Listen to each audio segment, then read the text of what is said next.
Okay, so we are going to jump right into Keith Fitzgerald's email from Wednesday, July 3rd, 2024, over there in the United States. There's this holiday called the 4th of July. Not quite sure how they're celebrating independence, assuming they are beholden to a lot of outside players. Okay, so let's just jump in. So, good morning. Fed Chair Jerome J. Powell said yesterday, and I'm paraphrasing here, we're not there yet with inflation. We've seen this script so many times. You can worry about what the Fed might do, or you can concentrate on what the markets and world-class companies are likely to do. Go higher over time. Both the S&P 500 and NASDAQ just took out new record highs again to close at 5,509 and 39,331 respectively. Incredibly, the yeah but crowd still doesn't get it. When in doubt, zoom out, which we've covered in a former video. So talk about an advantage for everyone who does. Here's my playbook. So number one for the email July 3rd, 2024 for 5 with Fitz. Talking the Fed, Tesla, Nvidia, small caps, and more. So Keith was honored to be invited back for a wide-ranging discussion with the super savvy Kelly Evans and the Power Lunch team at CNBC yesterday. Some of what was covered.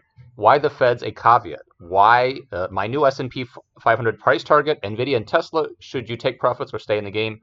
Small caps and mid caps, by picking carefully is paramount. Thanks for watching. So Keith's investing tip, remember, buy and hope is not an investment strategy. Buy and manage is.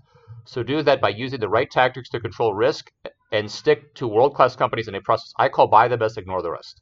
So our critique of this first part is, Keith is invited frequently to do videos. Every time he gets called to do some segments with the big folks at CNBC or similar, he's always hitting it out of the park. This guy is very well spoken. So every video that he links within his emails should be watched because he gets these media calls quite frequently. I like Maria Bartiromo the most, and then that cow guy Shalati who wears the cow suit. That's always great, entertaining visual pleasure. Okay, so number 2, State Farm. Allow us to increase prices 50% or we're out of here. So State Farm has apparently told California that it needs some whopping price increases or it's going to back up its toys and leave. I can't blame them one bit. Number 3, BaaS was BS the entire time. People got all over me when I said to steer clear of BaaS, banking as a service stocks. I hope you did. Millions of folks are finding out the hard way that A, I was onto something, and B, that doing business with a company trying to be a bank without really being a bank is a problem.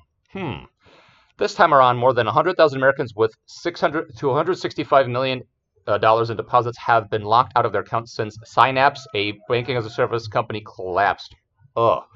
My point of view, just because something is a new idea doesn't mean it's a worthy investment.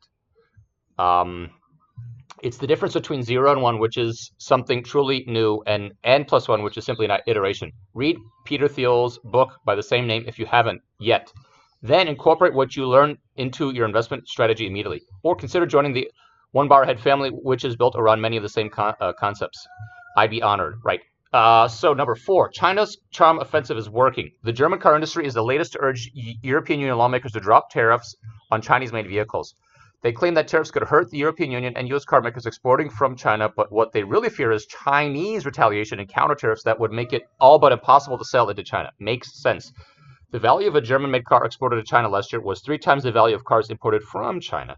They literally have nothing to lose, and China knows it. My 2 cents. The dragon is coming to lunch. You can be at the table or on the menu.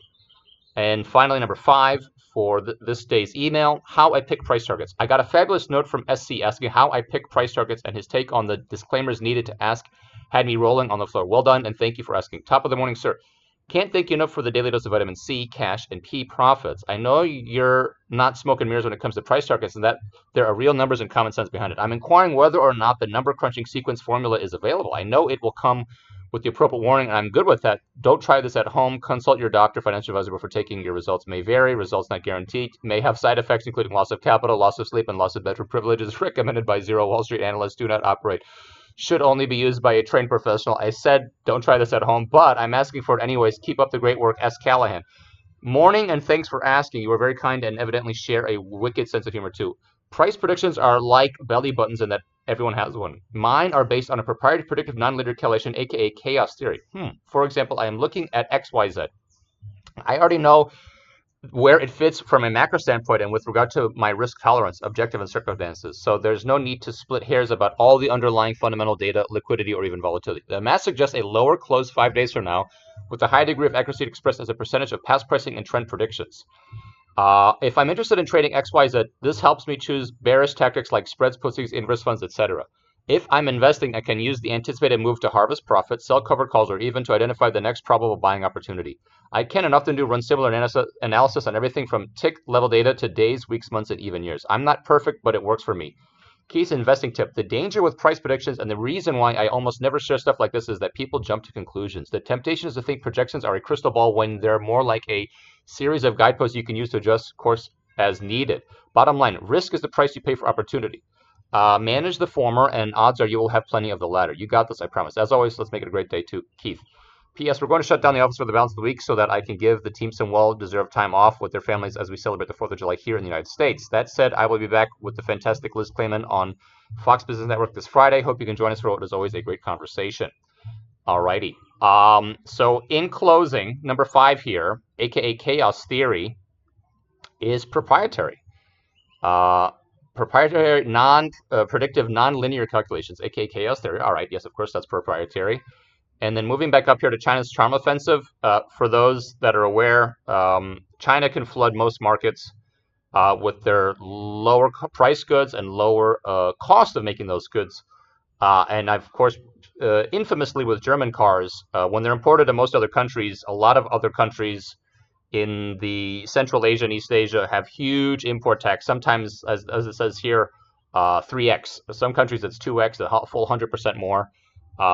So you're basically buying 2 cars. Banking as a service is something that has been in many of his emails. I would steer clear of banking as a service anyways, just because JP Morgan has been clearly the best.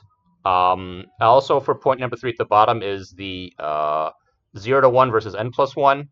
So that is also meaning that it's truly innovative versus just a value add.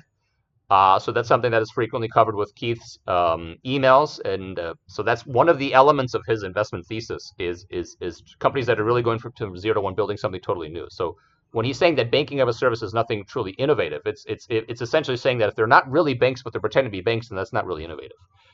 Number 2, about the state of California insurance companies. Anything in the state of California is probably going to be taxed in a big way, and it's probably not going to thrive. It's probably, if a company is in California, other states, the California operations are probably being subsidized by profitable and higher revenue generating other states, perhaps.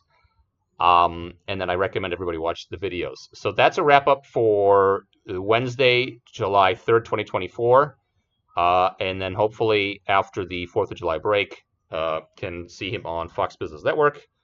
And looking forward to next week when we start getting his emails once again. Have a good day, everybody.